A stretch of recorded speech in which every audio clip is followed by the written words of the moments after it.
Oh dear. How are we tonight?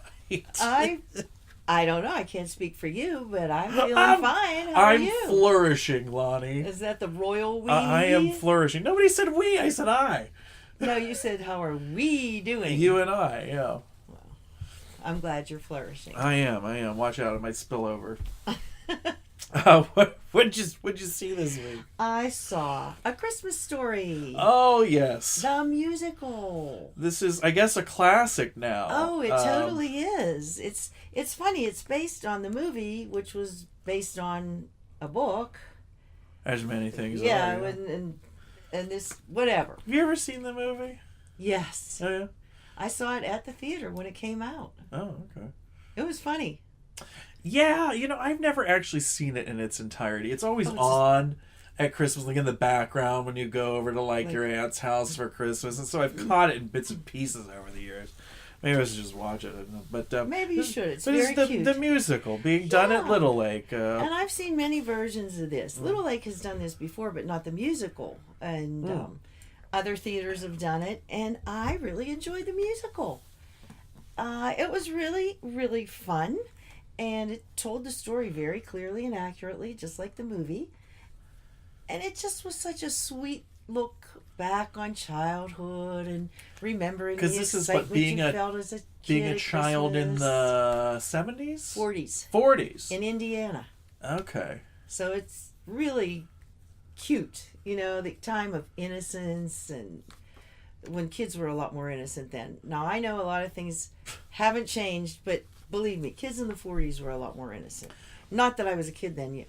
Not yet, but I got it was just different. They didn't have the TV, it was different. So this little boy, the lead in this show, who was, by the way, adorable.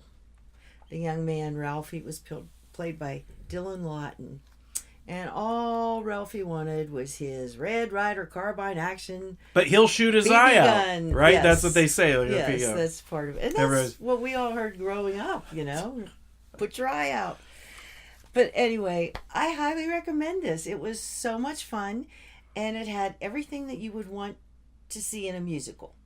There was a live band, live music, and there were some really big production numbers with dancing. There was even a tap dance set, lots of choreography. Please tell me it was a bunch of leg lamps tap dancing, because that's like the iconic thing about this movie. Is it's a play about a leg lamp. Well, in a lot of ways, right? It's about a father that wins. He enters all these contests. That was Nathan Hogue, the father, and the father is just such an iconic character. And this Nathan Hogue was really cute at it. I don't know if you remember, but the father is always swearing, but he's not really swearing. It's like flipperty gibbet or flip and flop and flip flop underwear. It's like under his breath, and it's, if you listen carefully, it's all this ridiculous Because he's trying not to stream swear, of yeah, conscious because of the to kids. prevent it. Yeah, very cute. And the mother is played by Leah Hillgrove, and she's just such a talented person. I just enjoyed her voice so much and her acting, and she was such a kindly, motherly, wonderful mother to her sons. It was well cast, I thought, and the narrator was Eric Matthews, and he narrates the show as a grown-up Ralphie, and as he's narrating, we're watching the scenes play out that he's describing, and I love the way he got this kind of wistful look of nostalgia in his eyes when he was talking about being a child and what happened. And some of the numbers, the songs were really cute. Things like "You'll Shoot Your Eye Out" was a song. They made that into a musical. Yeah, and "When You're a Wimp" it was one, and "Ralphie to the Rescue," where he imagines himself saving the day with his little BB gun that he's hoping to get for Christmas. Please tell me that the kid that gets his tongue stuck to the flagpole has a solo number while his tongue is stuck to the flagpole. No, but it was and funny has to to listen sing to like him talk. that would be hysterical. That would. If I were to write this, that would be a whole solo, and it would be 5 minutes long of just stuff you couldn't understand, and then there would be a whole number of just dancing leg lamps, like maybe, like it'd be women who's like from the waist up, we're all wearing black on a black background, and all you saw were like all these just the legs, going. Your imagination is astounding. Imagination. No, this is this close to becoming a reality. I'm calling the producers. Oh, there you go. Tomorrow. But this was a feel-good production. I was very tired the night I went to see it. I was like, oh, I'm so tired. Thanks for hanging in there, Pill. And then the show started, and I just could feel myself getting energized and lifted. It's like a holiday cup of coffee. It's like spiked eggnog. A holiday piece of cake. It's just sweet and delicious, really. It's a tender, affectionate view of the magic of Christmas through a child's eyes. And that's how you feel as you come out. You feel young again. You start to feel the excitement of Christmas. Whoa. And the kids, there was a huge You're going to be cast. doing cartwheels here. Almost. If I could, I would. It was a huge cast. And each and every one of the children in it were just adorable. And talented. And they sang these big musical numbers with these little kitty voices that were so sweet and beautiful and harmonizing. It wasn't... I don't have any criticism for this. This was really, really a fun show. The first night I saw it, opening night, it was sold out. And I understand that the tickets are going really quickly. It runs through December 16th. And it's the final show of their 70th anniversary season. Very good. How was the hummus platter? It's delicious. I've had that.